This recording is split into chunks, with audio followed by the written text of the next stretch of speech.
अब मैंने आपको हज का तरीका बताना है। पिछले क्लिप में उम्रे का तरीका बताया था। चूँकि हज तमत्तो में पहले उम्रा करते हैं, उम्रा करने के बाद फिर वहीं इन्हीं आम कपड़ों में रहना शुरू कर देते हैं, सर ढक के रह रहे होते हैं, कोई पाबंदी नहीं होती।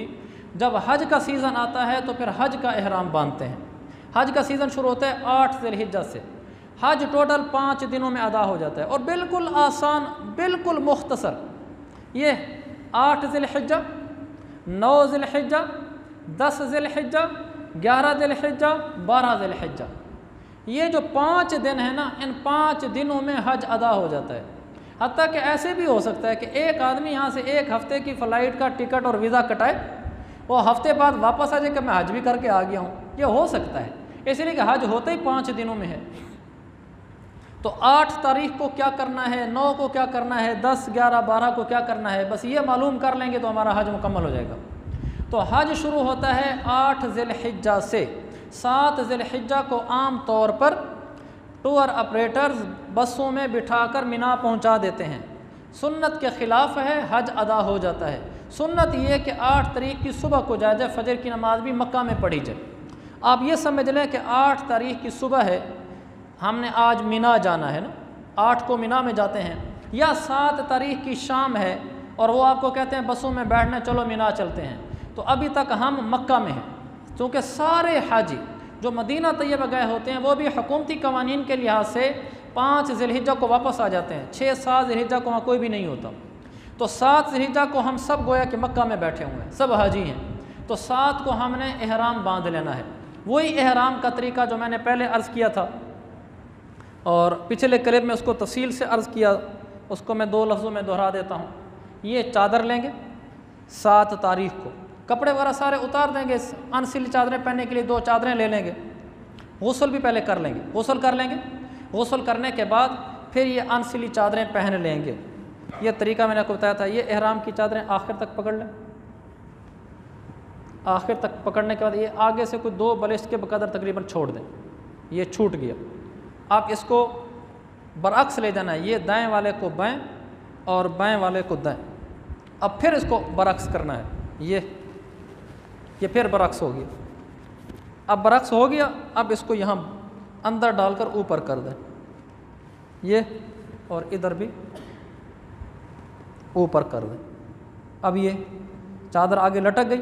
इस तरह बांधने से आदमी का सतर भी नहीं खुलता, तेज़ चलने में भी दुश्वारी नहीं आती। वो जो दूसरा पट्टे वाला बांधते हैं, एक यूँ फिर एक यूँ, उसमें आदमी तेज़ भी नहीं चल सकता और जब टेक लगा के बैठता है तो नीचे से सतर भी खुल जाता है। ये एहराम की नीचे वाली चादर पहन ली। अब एक चादर ऊपर पहन लेंगे,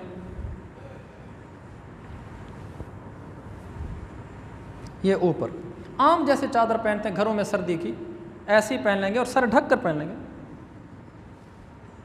सिले हुए कपड़े उतार देने थे, ये सर ढक कर पहन लेंगे। सर ढक कर पहन लेने के बाद वहीं मक्का मुकरमा में जहाँ हमारी बिल्डिंग है, उसी अपनी बिल्डिंग में 2 रकात बराए एतकबर, 2 रकात बराए एहराम पढ़ लेंगे। ऐसे 2 नफल पढ़ेंगे जैसे आम पढ़ते हैं। उसके बाद फिर नियत करेंगे सर से चादर उतार कर। फिर हम कहेंगे वहीं अपनी बिल्डिंग में बैठकर, कोई मस्जिद हराम जाना चाहे मस्जिद हराम चला जाए, यानी उसके लिए कहीं जाने की ज़रूरत नहीं है। आप अपनी वहीं, ये एहराम बांधना होता है हुदूद हरम में। मक्का में जहाँ हमारी बिल्डिंगें होती हैं वहाँ हुदूद हरम में होती हैं अमूमन बिल्डिंगें। चाहे अजीज़िया में जो लोग रहते हैं वो भी अमूमन हुदूद हरम में बिल्डिंगें हैं। तो वो अपनी हुदूद हरम वाली उसी बिल्डिंग में बैठकर 2 नफल पढ़ेगा, उसके बाद सर नंगा कर लेगा। फिर कहेगा, अब देखना, अब वो कहेगा अय अल्लाह मैं हज की नियत करता हूँ। वो पहले कहा था मैं उम्रे की नियत करता हूँ, अब कहेगा या अल्लाह मैं हज की नियत करता हूँ। उसके फ़ौरन बाद 3 दफ़ा लब्बैक अल्लाहुम्मा लब्बैक, लब्बैक ला शरीक लक लब्बैक, इन्नल हम्द वन निअमत लक वल मुल्क ला शरीक लक। मर्द ऊंची आवाज़ में 3 दफ़ा, औरत आहिस्ता आवाज़ में 3 दफ़ा पढ़ेगी। अब उसका हज का एहराम का फ़र्ज़ अदा हो गया। हज के 3 फ़र्ज़ हैं। पहला फ़र्ज़ एहराम, दूसरा वकूफ़ अरफ़ात और तीसरा तवाफ़ ज़ियारत। ये 3 फ़र्ज़ हैं हज के। पहला एहराम, दूसरा वकूफ़ अरफ़ात 9 तारीख़ को वहाँ जाएंगे, और तीसरा तवाफ़ ज़ियारत। ये 3 फ़र्ज़ हैं। पहला फ़र्ज़ उसने बिल्डिंग में बैठकर जब नफल पढ़ लिए, उसका पहला फ़र्ज़ एहराम का अदा हो गया। अब एहराम की पाबंदियाँ शुरू हो जाएंगी। सर नहीं ढक सकते, वो पहले टोपी उतार ली थी। चेहरा नहीं ढक सकते, चेहरा खोला हुआ है। और उसके बाद सिला हुआ कपड़ा नहीं पहन सकते, खुशबू नहीं लगा सकते, नाखून नहीं काट सकते, बाल नहीं काट सकते, ज़ौजैन वाला ताल्लुक़, ज़ौजैन वाली बात नहीं कर सकते, और जूता बंद नहीं पहन सकते। ये पाबंदियाँ शुरू हो जाएंगी। अब 7 तारीख को हम चले जाएंगे 7 की शाम को मिना, या फिर 8 की सुबह को, जैसे वो आपको ले जाएं। ये इसके बिल्कुल सीध में मिना है। अब हम मिना चलते हैं। ये मुझे धागा दे, ये अब आप इसको देखेंगे। अब हमने इधर ही दिन गुजारने हैं। एहराम के साथ ऐसे ढका हुआ कंधा, इस्तिबा नहीं है। 8 तारीख को हम यहाँ सुबह मिना पहुँच चुके हैं। ये मिना है, ये पूरा। इस मिना में जो चीज़ें हैं उनको हमने दिखलाने की कोशिश की है। उम्मीद है आपको नज़र आ रही है। 8 तारीख को यहाँ पहुँच, ये 8 यहाँ है, गुजारनी है। 8 तारीख यहाँ, पहले ज़बानी याद कर लें, 9 का दिन यहाँ, 9 और 10 की दरमियानी रात यहाँ, 11 तारीख यहाँ और 12 तारीख भी यहाँ, बस हज मुकम्मल होगी। फिर ये 8 तारीख को यहाँ पूरा दिन यहाँ रहेंगे। 9 तारीख को अरफात में रहेंगे। 9 और 10 की जो दरमियानी रात आएगी वो रात यहाँ, और 10 का जो दिन होगा वो यहाँ, 11 का दिन भी यहाँ, 12 का दिन भी यहाँ। बस 5 दिन ये गुजर गए, हमारा हज मुकम्मल हो गया। अब यहाँ करना क्या है, सिर्फ वही बताना है। 8 को यहाँ पहुँच गए मिना के अंदर। ये जो कुछ लिखा हुआ है ये अभी नहीं बताना, ये हमारा अभी मुतलका नहीं है। 8 को बस हमने सिर्फ मिना में रहना है और कोई काम नहीं, सिर्फ रहना काम है। उसमें आदमी नमाज पढ़े, तिलावत करे, ज़िक्र करे, तस्बीहात करे, जो मामूल की इबादत हैं वही इबादत करेगा। ऐसी कोई ख़ास इबादत नहीं कि आज हज का पहला दिन है, 8 तारीख है, आज मैंने क्या पढ़ना है ताकि मेरा हज हो जाए, ऐसा कुछ भी नहीं है। बस यहाँ रहना है उसने। बस एक काम करे तो सियासी तबसरे ना करे, ये मेहरबानी करे। वहाँ भी ये ना हो कि नून उठी पड़ी और पीटीआई उठी पड़ी और पीपी उठी पड़ी है, सारा हज तबाह हो जाता है। चांदी तो देना है, अल्लाह को दे दें, क्या फ़र्क पड़ता है। बहुत नामुनासिब बात है, क्योंकि आजकल सोशल मीडिया का ज़माना है। मोबाइल पे अखबार भी आ जाते हैं, ख़बरें भी आ जाती हैं, सब कुछ आ जाता है। लोग समझते हैं फ़ारिग वक्त है। अस्तग़फिरुल्लाह, ये तो इबादत का वक्त है, रोने का वक्त है। इस दिन को कीमती बनाया जाए। 8 तारीख यहाँ हो गई। 8 की हमने फजर की नमाज़ यहाँ पढ़नी है। असल में मसला ये है, हम 8 की सुबह को मक्का में नमाज़ पढ़कर ज़ोहर से पहले पहुँचेंगे। असल में मसला ये बन रहा है, हमारे यहाँ सुन्नत तरीके किताबों में लिखे हुए और हैं और वहाँ रैज और हैं। मैं आपको पहले सुन्नत बताता हूँ, फिर रैज बताऊँगा। सुन्नत ये है, 8 तारीख को आदमी मक्का में फजर की नमाज़ पढ़कर एहराम बांधकर अब रवाना हो मिना की तरफ। यानी जब यहाँ पहुँचेगा तो ज़ोहर की नमाज से पहले पहुँचेगा। तो यहाँ 5 नमाज़ें पढ़नी हैं। 8 तारीख को ज़ोहर पढ़ेगा, असर पढ़ेगा, मगरिब पढ़ेगा, इशा पढ़ेगा, और अगले दिन 9 की फजर पढ़ेगा। ये सुन्नत है। 9 की फजर पढ़ने के बाद, सूरज तुलू होने के बाद फिर यहाँ से रवाना होगा अरफात की तरफ। ये सुन्नत है। अब जो रैज है वो बताता हूँ। सारे ही ऐसे करते हैं, इल्ला माशाअल्लाह कोई गिनने में आएगा तो आएगा। 7 वाले दिन ही शाम को बसों में बिठा देते हैं और रातों रात ये बंदे पहुँचा देते हैं, उनको सहूलत इसमें होती है। तो आप फिर यूँ करते हैं, यहाँ आकर 8 वाले दिन फजर की नमाज़ भी यहाँ पढ़ते हैं, जो मुरव्वज है, सुन्नत नहीं है। 8 वाले दिन फजर की नमाज़ यहाँ पढ़ते हैं, ज़ोहर, असर, मगरिब, इशा यहाँ पढ़ते हैं। सुन्नत ये है कि 9 तारीख की सुबह फजर पढ़ के निकला जाए। मुरव्वज ये है कि 8 तारीख को इशा पढ़ के फिर रातों को बसों पर लादना शुरू कर देते हैं, रातों रात ही अरफात पहुँचा देते हैं। तो बस मैं मुरव्वज छोड़ता हूँ, मैं आपको सुन्नत बताता हूँ, आखिर में फिर मुरव्वज बता दूँगा ताकि कन्फ्यूज़ ना हो। सुन्नत ये है, 8 तारीख को मक्का में फ़जर की नमाज़ पढ़कर एहराम बांधकर 8 तारीख को यहाँ मिना पहुँचे ज़ोहर से पहले। यहाँ 8 को ज़ोहर पढ़ेंगे, असर पढ़ेंगे, मगरिब पढ़ेंगे, इशा पढ़ेंगे, 4 नमाज़ें होंगी। अगले दिन 9 की फ़जर पढ़ेंगे। 9 की फ़जर पढ़ने के बाद, सूरज तुलू होने के बाद फिर यहाँ से रवाना हो जाएंगे डायरेक्ट अरफात की तरफ। मुज़दलिफ़ा को क्रॉस कर देंगे। मुज़दलिफ़ा में कोई काम नहीं है, वो रास्ते में आता है। हम सीधे यहाँ अरफात आ जाएंगे। इसको इधर करो।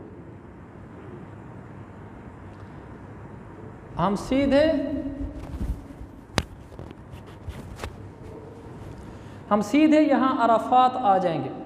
ये 9 तारीख़ है, हम फजर पढ़ के वहाँ से निकले थे ना, और यहाँ हम ज़वाल से पहले पहुँच रहे हैं, यानी दोपहर को 12 बजे से पहले पहुँच गए। यहाँ पहुँच जाए तो आराम कर लें, बिल्कुल इबादत ना करें। इसलिए मैं कह रहा हूँ इबादत ना करें, आगे चल चलो है, मुसलसल थकावट हो जाती है। और अल्लाह के नबी ने भी आराम फरमाया है, यहाँ आकर सुबुल हुदा में है, यहाँ आकर आप नींद करें। इस वक्त नींद ही आपके लिए बड़ी मुफीद है। ज़वाल से पहले पहले, यानी ज़ोहर की अज़ानें होने से पहले पहले, ज़ोहर की नमाज का टाइम जैसे ही दाखिल होगा, ये अरफात का मैदान कमाल चीज़ है, बहुत बड़ी दौलत है ये। और ज़ोहर का टाइम शुरू होने से पहले अरफात का मैदान आम मैदानों की तरह मैदान है, लेकिन जैसे ही 9 तारीख को सूरज ढला, ज़ोहर का टाइम दाखिल हुआ, फिर इस मैदान की इतनी बड़ी कीमत है कि 9 तारीख को सूरज ढलने के बाद, यानी ज़ोहर का टाइम हो जाने के बाद, हाजी जब यहाँ पहुँचता है उसके बाद हाथ दुआ के लिए उठाता है। हदीस में आता है, अल्लाह ताला फरमाता है इन हाजियों को जो अरफात में ज़ोहर के बाद पहुँचे हुए हैं, ऐ मेरे मेहमानों, तुम्हें मैं देख रहा हूँ शासा गबरा, तुम्हारे बाल बिखरे हुए हैं, तुम्हारे ऊपर मिट्टी पड़ी हुई है और तुम दूर दराज से आए हो, लब्बैक अल्लाहुम्मा लब्बैक का शोर है, तुम मेरे मेहमान हो। ऐ मेरे मेहमानों, अगर तुम्हारे गुनाह रेत के ज़र्रात के बराबर हों तो भी, समंदर की झाग के बराबर हों तो भी, बारिश के कतरों के बराबर हों तो भी, दरख्तों के पत्तों की तादाद के बराबर हों तो भी मैंने बख्श दिए, सब गुनाह बख्श दिए। एक फरिश्ता कहता है कि या अल्लाह, आपने तो आम मुआफ़ी का ऐलान किया है, इसमें एक ऐसा आदमी भी है और ऐसी ऐसी औरत भी है, तो उनका क्या ही पूछना, वो बिल्कुल गए गुजरे हैं। अल्लाह दोबारा फरमाता है कि ये ऐसा मैदान और ऐसा दिन है कि आज हाजी 9 ज़िलहिज्जा को यहाँ आया बैठा है, मेरा मेहमान है, मैंने उसको भी बख्श दिया जिनके बारे में तुम कह रहे हो, और जिसके लिए उसने बख्शिश मांगी उसको भी बख्श दिया। ऐसा मैदान है आज। तो यहाँ 9 तारीख को ज़ोहर की नमाज़ पढ़नी है। ज़ोहर की नमाज़ खैमों में पढ़ लेंगे। यहाँ से आप मस्जिद नमरा है, यहाँ आप मस्जिद नमरा जाने की कोशिश बिल्कुल न करें। वहाँ जाते जाते वापसी खैमा भूल जाएगा कि आपका खैमा कहाँ है। और फिर वहाँ इतना मस्जिद नमरा में रश होता है कि आदमी का संभलना भी मुश्किल होता है। आप बहुत सेहतमंद हैं, बहुत समझदार हैं, बिल्कुल आप जाएँ, मैं आपको मस्जिद नमरा जाने से नहीं रोकता हूँ, लेकिन अगर आप गैर मामूली सेहतमंद, गैर मामूली समझदार, अरबी जानने वाले नहीं हैं, तो फिर आप ना जाएं। फिर आप वहाँ जाके उलझ जाएंगे, आपको समझ नहीं आएगा मैंने क्या करना है, फिर आप खैमे में ही रहें। खैमे में ज़ोहर की नमाज़ पढ़ें अपने वक्त पर। नमाज़ पढ़ने के बाद कोई काम नहीं सिवाय दुआ मांगने के। अल्लाह के नबी अलैहिस्सलाम ने, यहाँ पहाड़ है जबल रहमत, लोग जबल रहमत को चले जाते हैं, जबल रहमत भी न जाएँ। वो मैं इसलिए कह रहा जाएँ कि खैमे सारे एक जैसे होते हैं, गलियाँ एक जैसी होती हैं, मसनूई आबादी होती है ना, वो मसनूई खैमे लगाए होते हैं, मसनूई गलियाँ बनी होती हैं, नंबर लिखे होते हैं। आदमी तीसरी गली में जाए अपनी गली भूल चुका होता है, सिवाय नंबर के और कुछ समझ नहीं आती पहचानने के। तो आप जबल रहमत जाएंगे वापस नहीं आ सकेंगे। अगर आप समझदार हैं तो कोई हर्ज नहीं, मैं नहीं रोकता आपको। अल्लाह के नबी ने जबल रहमत के पास जाकर दुआ मांगी है, वरना एहतियात करें। तो आप अरफात में कहीं भी दुआ के लिए हाथ उठा दें। ज़ोहर से असर तक अल्लाह के नबी ने दुआ मांगी है। आपने तो ज़ोहर असर इकट्ठे पढ़ी थी, तो आपने मगरिब तक मांगी है दुआ, दुआ ही दुआ, कई घंटे आप दुआ मांगते रहे। मार्च का महीना था, तो हम भी कसरत से दुआएं मांगें। खैमे में दुआएं मांगते हुए रोते हुए शर्म आती है, अपने साथी बैठे होते हैं, खैमे से बाहर निकल जाएं, थोड़ा सा ऊपर गली नंबर देखते जाएं कि मैं कहाँ से मुड़ रहा हूँ, आगे कहाँ से मुड़ रहा हूँ, निशानी लगाते जाएं, नंबर लिखता हो देखते जाएं, ताकि वापस खैमे में पहुँचना आसान हो। ज़्यादा दूर नहीं जा सकते, अपने खैमे के दाएँ बाएँ के आगे पीछे हो जाए, तो वहाँ जाकर अल्लाह से जितना रो कर मांग सकते हैं मांगे। ये अजब दिन है, अजब दिन है ये।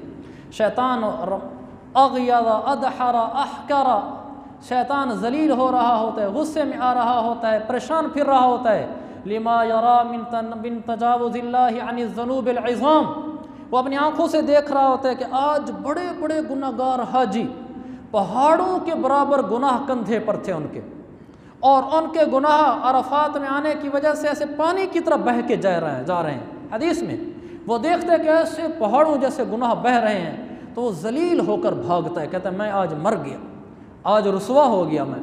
तो इसलिए इस दिन को ज़ाया ना करें। अल्लाह के वास्ते अखबार के पीछे ना लगें, मोबाइलों में अखबार मिल जाते हैं, सियासी तबसरों के पीछे ना लगें, झगड़ों के पीछे ना लगें, किसी से ना उलझें, ना घरों को फ़ोन करें, ये अरफात में खड़ा हूँ, हमारा खैमा है, इधर देखो, भाई कोई पिकनिक पे तो नहीं आए हुए, बस उनको बता दो आज अरफात है, मेरी दुआ सलाम आपसे हो गई है, अगली मुलाकात कल होगी फ़ोन पर इंशाल्लाह, अब अल्लाह से ताल्लुक़ है। तो यहाँ दिन गुजारें 9 अरफात का, ज़ोहर के वक्त में ज़ोहर और असर के वक्त में असर पढ़ें। मगरिब तक यहाँ अरफात में रहना ज़रूरी है। अगर मगरिब को सूरज गुरूब होने से पहले आप जल्दी में अरफात से निकल कर मुज़दलिफ़ा आ गए तो आप पर दम पड़ जाएगा। दम का मतलब एक बकरा वहाँ अल्लाह के नाम पर ज़िबा करके देना पड़ेगा, आजकल तो महंगा भी बहुत है, तो इसलिए ख्याल करना। तो यहाँ ज़ोहर की नमाज़ पढ़ी, असर की पढ़ी। अगर कोई ज़ोहर असर की इकट्ठे पढ़ना चाहे इसकी भी इजाज़त है साहिबान के कौल के मुताबिक, और बाज़ ने इस पर फतवा भी दिया है कि अगर कोई ज़ोहर और असर इकट्ठे पढ़ना चाहे तो ये भी जायज़ है, लेकिन बेहतर ये है कि ज़ोहर अलग पढ़े और असर अलग पढ़े। तो मगरिब तक यहाँ रहना है, ज़ोहर के बाद दुआएं, असर के बाद दुआएं, और कोई इबादत नहीं। आज तिलावत वगैरह ना करें, नफलों में ना लगें, आज दुआओं में लगें जितना हो सके। सवाल ये पैदा होता है कि इतनी लंबी दुआएं कैसे करें, उसका मैं आपको तरीका बताता हूँ। पहले खुद मांगें, दिल दुखी होगा। आदमी एहराम के साथ आया हुआ है, गुनाहों का बोझ सबको पता होता है अपने किरदार का, अपनी नज़र में तो सब कोई मुजरिम होना चाहिए, तो माफ़ी मांगनी चाहिए। जब अपना दिल थक जाए रो रो के, अगला काम ये है दुआओं की किताब मिलती हैं, जैसे मिसाल के तौर पर मुनाजात मकबूल है, आप ये पढ़ दें एक दफ़ा सारी मसनून दुआएं हैं। इससे थक जाएं, अल हिज़्बुल आज़म है, उसको पढ़ना शुरू कर दें। उससे थक जाएं तो आपके ग्रुप के वाले भी इज्तिमाई दुआ मांगेंगे। ग्रुप में कोई ना कोई आदमी होता है जिसको वो आगे कर देते हैं, बाकी उसके साथ हो जाते हैं, उस दुआ में शरीक हो जाए, दुआ मांगेगा, आप सिर्फ आमीन कहते रहें। आपके खैमे वाले नहीं मांग रहे, साथ के खैमे वाले मांग रहे होंगे, वो बहुत दुआओं का माहौल होता है, हर दूसरे खैमे में कोई ना कोई एक आदमी रो रो के दुआएं मंगवा रहा होता है, तो उनके अंदर जाके शरीक हो जाए, आधा पौना घंटा वो दुआ मंगवाएगा, उसकी दुआ में लग जाएं। तो इस तरह ज़ोर से मगरिब का सारा वक्त दुआ में गुजर जाता है।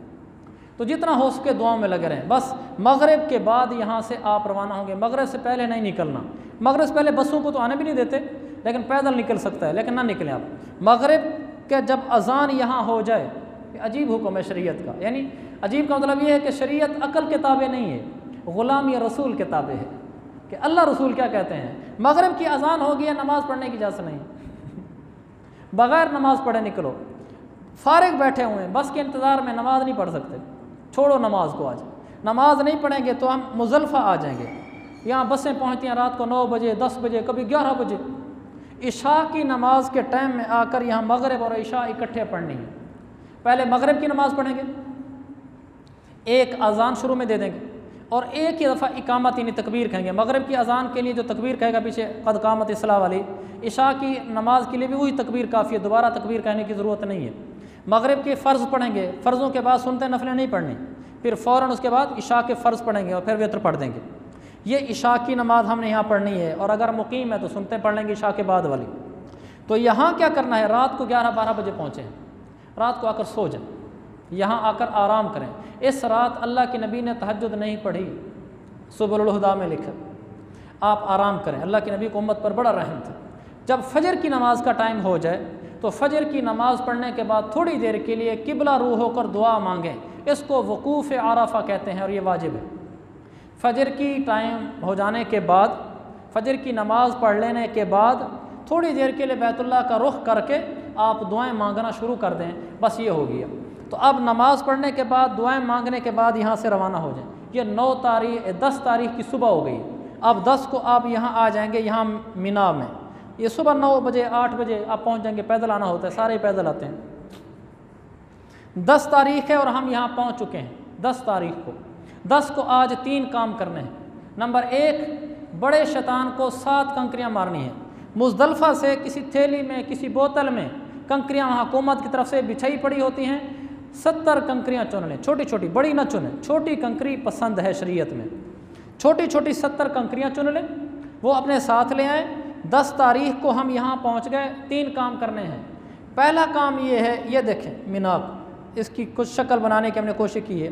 ये मिना है, देखें इस तरफ काबा है और इस तरफ मुज़दलिफ़ा है। तो काबे की तरफ जो आखिरी शैतान है ना, जिसको अरबी में जमरा कुबरा भी कहते हैं, जमरा उक़बा भी कहते हैं, इस शैतान को कंकरी मारनी है 10 तारीख को। इन पहले 2 को कंकरी नहीं मारनी। मुज़दलिफ़ा से जब आप आ रहे होंगे तो आपके खैमे शुरू हो जाएंगे, ये खैमे हैं, आपके खैमे शुरू हो जाएंगे। खैमे जहाँ ख़त्म होंगे तो ये साथ ही मस्जिद खैफ होगी। मस्जिद खैफ ख़त्म होगी तो फिर ये शैतान शुरू हो जाएंगे। ये पहला शैतान है, उसको जमरा सुगरा कहते हैं, दूसरा है जमरा वुस्ता कहते हैं, तीसरा है जमरा कुबरा कहते हैं। 10 तारीख को बड़े शैतान को 7 कंकरियाँ मारनी हैं, हर कंकरी अलग अलग करके मारनी है, 7 इकट्ठे नहीं मारनी। और उसके बाद ये कंकरियाँ मारने के बाद फिर वापस मस्जिद खैफ के साथ से होते हुए अपने खैमे में आ जाना है। दूसरा काम ये करना है कि जानवर ज़िबा करवाना है। आप कह देंगे अपने टूर ऑपरेटर को अभी मेरी तरफ से बकरा ज़िबा कर दो। जब वो बकरा ज़िबा कर दे उसके बाद तीसरा काम ये कि सर मुंडा देना है। अगर पहले ही सर मुंडा हुआ है, अभी करीबी उम्र किया था, फिर भी ब्लेड फेर दें पूरे सर पे, और औरतें अपने बाल काट देंगी थोड़े थोड़े से। ये 3 काम हो गए। मैं दोहराता हूँ, 10 तारीख को वो सबसे आखिरी वो जो काबे की तरफ है, उसको 7 कंकरियाँ, उसके बाद जानवर ज़िबा कराना और उसके बाद सर मुंडाना। इन 3 कामों को तरतीब से करें। लेकिन अगर किसी वजह से तरतीब से ना हो सके तो फिर इसकी भी इजाज़त है बग़ैर तरतीब के कर लें। इसका भी बाज़ उलमा ने फतवा दिया है, गुंजाइश है। कोशिश करें तीनों कामों को तरतीब से करने की। पहले बड़े शैतान को कंकरी, फिर जानवर ज़िबा कराना, फिर सर मुंडाना। लेकिन अगर तरतीब कायम ना रह सके तो कोई गुनाह नहीं है, दम भी नहीं है। ये हो गया 10 तारीख का काम। अब आगे आ जाएगी 11 तारीख। 10 तारीख को अपने तीनों काम करके यहाँ ठहर जाना है। 11 तारीख को क्या करना है? 11 तारीख को इन तीनों को कंकरियाँ मारनी है और कोई काम नहीं। 11 तारीख को आप अपने खैमे से निकलेंगे ज़ोहर की नमाज के बाद, किसी वक्त भी चले जाएं। पहले शैतान को 7 कंकरियाँ, दूसरे शैतान को 7 कंकरियाँ, तीसरे शैतान को 7 कंकरियाँ, वापस अपने खैमे में आ जाएं और कोई काम नहीं। 12 तारीख को फिर ज़ोहर के बाद निकलेंगे। पहले शैतान को 7 कंकरियाँ, दूसरे को 7 कंकरियाँ, तीसरे को 7 कंकरियाँ। 12 तारीख को सूरज डूबने से पहले आप मीना से मक्का की तरफ अपनी बिल्डिंग में चले जाएं। मीना से मक्का की तरफ 12 तारीख को सूरज डूबने से पहले अपनी बिल्डिंग में चले जाएं। इसलिए कि अगर 13 तारीख की सुबह फजर की अज़ानें यहीं हो गई तो 13 तारीख को भी इन तीनों शैतानों को 7-7 कंकरियाँ मारनी होंगी। लेकिन अगर 12 तारीख को सूरज ग़रूब होने से पहले आप निकल गए यहाँ से तो फिर आप पर 13 तारीख की कंकरी लाजिम नहीं है, वरना 13 की कंकरी लाजिम हो जाएगी अगर 13 की फजर की अज़ानें आपको मिना के खैमों में आ गई तो। ये 12 तारीख की शाम को आप पहुँच जाएंगे मक्का मुकरमा। इसमें एक काम था जो मैंने नहीं बताया, वो ये है कि 10 तारीख को और 11 तारीख को और 12 तारीख को, इन 3 तारीख़ों में किसी वक्त जब भी आपको मौका मिले आप मक्का जाएं, तवाफ़ ज़ियारत करें। तवाफ़ करने के बाद सफ़ा मरवा की सही करें। ये काम आपने 3 दिनों में किसी वक्त कर लेना जब आपको सहूलत हो। 10 को, 11 को, 12 को, दिन को करें चाहे रात को करें। बैतुल्ला जाएं, एहराम तो उतर चुका है क्योंकि सर मुंडा दिया था। हाँ, ये बताना भूल गया, जब सर मुंडाया था तो एहराम की सब पाबंदियाँ ख़त्म हो गई थी, सिर्फ ज़ौजैन वाली पाबंदी बाकी थी। वो पाबंदी ख़त्म होगी जब तवाफ़ ज़ियारत कर लेंगे। तो 10 तारीख को सर मुंडाने के बाद हम उमूमी कपड़ों में आ गए थे, तो इन्हीं कपड़ों के साथ बैतुल्ला जाएं, उसके 7 चक्कर काटें, रमल करेंगे। पहले 3 चक्करों में रमल होगा, अकड़ कर चलेंगे। 7 चक्कर काटने के बाद सफ़ा मरवा की सही करेंगे, फिर वापस मीना आ जाएंगे। ये तवाफ़ ज़ियारत वाला काम 10, 11, 12 3 दिनों में से किसी दिन भी आप कर सकते हैं, 12 का सूरज ग़रूब होने से पहले। लेकिन अगर रश है, शदीद रश है, या आप बीमार हैं, आप 12 तक नहीं कर सके, 12 तारीख के बाद भी किसी दिन कर लिया है, तो इस पर भी बाद उलमा ने फतवा दिया है कि गुंजाइश है, कोई हर्ज की बात नहीं है, आप 12 के बाद भी कर सकते हैं। ये हो गया हमारा हज। मैं इनको दोहरा देता हूँ 2 लफ्ज़ों में, बस इतना ही हज था। अब ये देखें, 8 तारीख की सुबह को यहाँ पहुँचेंगे। अगर रात को पहुँचा दिया 7 को तो हज में कोई फ़र्क नहीं पड़ा। 8 की सुबह को यहाँ पहुँचेंगे, 8 का दिन यहाँ गुजारेंगे। 9 को सुबह यहाँ से रवाना होंगे। अगर बसों वाले 8 वाले दिन रात को ही रवाना करा दें तो भी ठीक है, हज हो जाता है। तो 8 का दिन यहाँ गुजारेंगे, 9 का दिन अरफात में गुजारेंगे। अरफात में ज़ोहर से लेकर मगरिब तक ठहरना है। ज़ोहर की नमाज़ पढ़नी है और असर की पढ़नी है, उनके बाद दुआएं मांगनी हैं। मगरिब की जब अज़ान हो जाए उसके बाद वहाँ से निकलना है, उससे पहले नहीं निकलना। लेकिन मगरिब की नमाज़ नहीं पढ़नी। मुज़दलिफ़ा आना है, या मुज़दलिफ़ा में आकर इशा के टाइम में, लेकिन अगर कोई जल्दी आ गया, अभी मगरिब का ही टाइम था, वो पहुँच गया, तो अभी मगरिब नहीं पढ़ सकता, वो इशा की इंतज़ार करेगा। जब इशा की नमाज का टाइम दाखिल होगा तो अब मगरिब और इशा इकट्ठे पढ़ेगा, पहले मगरिब के फ़र्ज़ फिर इशा के फ़र्ज़। रात को यहाँ सो जाएगा, फजर की नमाज के लिए उठेगा, फजर की नमाज पढ़ेगा, नमाज पढ़ कर बैतुल्लाह की तरफ रुख करके थोड़ी देर दुआ मांगेगा, तो फिर 10 तारीख हो चुकी होगी, रवाना हो जाएगा मीना की तरफ, मीना आ जाएगा। 10 तारीख को 3 काम करने हैं। सबसे पहले यहाँ बड़े शैतान के पास आएगा, 7 कंकरियाँ मारेगा, फिर यहाँ से वापसी जाकर अपने खैमे में अपनी कुर्बानी के ज़िबा कराने का इंतज़ाम कराएगा, कुर्बानी करा के फिर अपने सर के बाल मुंडवाएगा। ये 3 काम तरतीब से करेगा, बड़ा शैतान, जानवर की कुर्बानी और सर मुंडाना। अगर किसी वजह से तरतीब बाकी ना रह सके तो कोई गुनाह नहीं है, कोई हर्ज नहीं है। गवर्नमेंट वालों को ये परेशानी बहुत पेश आती है, वो तरतीब कायम नहीं रख सकते बहुत दफ़ा। तो ये 3 काम हो गए 10 तारीख को, और कोई काम नहीं है, बस अपना खैमे में रहे, नमाज़ें पढ़े, नफलें पढ़े। 11 तारीख को कोई काम नहीं, अपने खैमे में रहे, नमाज़ें पढ़े, आराम करे। 11 तारीख को ज़ोहर के बाद आकर तीनों शैतानों को 7-7 कंकरियाँ मार कर वापस चला जाएगा, फिर खैमे में रहेगा। 12 तारीख को फिर ज़ोहर के बाद आएगा, किसी वक्त भी, असर मगरिब को जब भी है वो आएगा, यहाँ तीनों शैतानों को 7-7 कंकरियाँ मार कर वापस चला जाएगा। तो अगर रात को वहाँ ठहरेगा, 13 तारीख को वहाँ रहेगा, तो 13 को भी कंकरी मारेगा, वरना 12 को सूरज गुरूब होने से पहले कंकरी मारकर इधर काबा मक्का की तरह बिल्डिंग में आ जाए। ये हो गया काम। अलबत्ता 10, 11, 12 3 दिनों में किसी वक्त भी जाकर तवाफ़ ज़ियारत करना होता है, वो फ़र्ज़ है। तवाफ़ ज़ियारत करे और उसके बाद सफ़ा मरवा की सही करे, और ये तवाफ़ ज़ियारत 12 तारीख को सूरज गुरूब होने से पहले पहले करना होता है। लेकिन अगर कोई किसी मजबूरी, तकलीफ़ वगैरह की वजह से सूरज गुरूब होने तक भी न कर सके तो बाद में भी कर सकता है। इस पर भी फतवा है कि उस पर कोई गुनाह नहीं है। और औरत अगर मेंसेज में अय्याम में चल रही है तो वो जब पाक हो जाएगी फिर अपना तवाफ़ कर लेगी। ये 12 तारीख को हज मुकम्मल हो गया। उसके बाद किसी दिन भी जाकर बैतुल्लाह का एक तवाफ़ कर लें आम कपड़ों में, उसमें सफ़ा मरवा की सही नहीं है, उसको तवाफ़ वदा कहते हैं, वो वाजिब है। 12 तारीख के बाद जब आप मक्का में अपनी बिल्डिंग में आ गए, उसके बाद मक्का से वापस आने तक जितने दिन हैं आपके पास, 1 दिन है भला 20 दिन है, किसी वक्त भी जाकर एक तवाफ़ कर लें बैतुल्लाह का। एक तवाफ़ 7 चक्रों का होता है, एक तवाफ़ कर लें।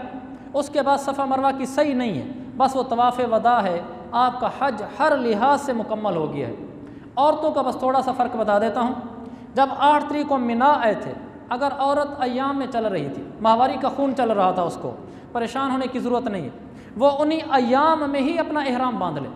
नफिल तो नहीं पड़ेगी, वो बस हाथ उठाकर दुआ मांग ले कि ऐ अल्लाह हज की नियत करती हूँ, उसके बाद लब्बैक अल्लाहुम्मा लब्बैक पढ़ ले, भला वो अय्याम में चल रही है। यहाँ आकर रहेगी 8 तारीख को, वो नमाज़ें नहीं पढ़ेगी चूँकि वो अय्याम में है। सबके साथ 9 को अरफात जाएगी, वहाँ दुआएँ मांगेगी, नमाज़ें नहीं पढ़ेगी। हज उसका बिल्कुल ठीक हो रहा है, कोई ख़राबी नहीं उसके हज में। 9 को वहाँ रहेगी, 9 और 10 की दरमियानी रात मुज़दलिफ़ा आएगी, नमाज़ें नहीं पढ़ेगी। फजर के बाद जब सब दुआएँ मांगेंगे वो दुआएँ मांगेगी। 10 तारीख को यहाँ आ जाएगी, उसी तरह अपने अय्याम में, उसके अय्याम चल रहे हैं, यहाँ आकर वो बड़े स्थान को कंकरियाँ मारेगी, जानवर ज़िबा करवाएगी, सर के बाल कटवाएगी, वो ऐसे ही चल रही है। फिर 11 तारीख को आके कंकरियाँ मारेगी, 12 तारीख को आके कंकरियाँ मारेगी, अभी तक अय्याम में चल रही है। इस दौरान 10, 11, 12 को मर्द तवाफ़ करने गए थे, वो नहीं गई, बस सिर्फ उसने ये करना है। वो 12 तारीख के बाद मक्का अपनी बिल्डिंग में आ जाएगी। जिस दिन पाक होगी उसी दिन, पाक होने के बाद वो जाकर अपना तवाफ़ कर ले। उसी दिन नहीं कर सकती, मसलन रात को पाक हुई है तो कोई नहीं कि फ़ौरन जाना ज़रूरी नहीं, अगले दिन जाकर कर ले।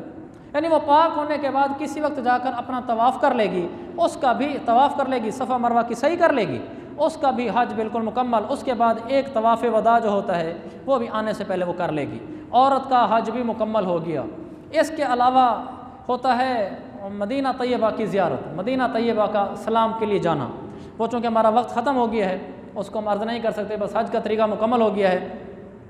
इसमें एक सहूलत आपको बता दूँ, ये जो 10 तारीख को तवाफ़ ज़ियारत के लिए जाते हैं ना, तवाफ़ ज़ियारत 10 को या 11, 12 को, तवाफ़ ज़ियारत के बाद सफ़ा मरवा की सही करने में आदमी थक जाता है, रश काफ़ी होता है।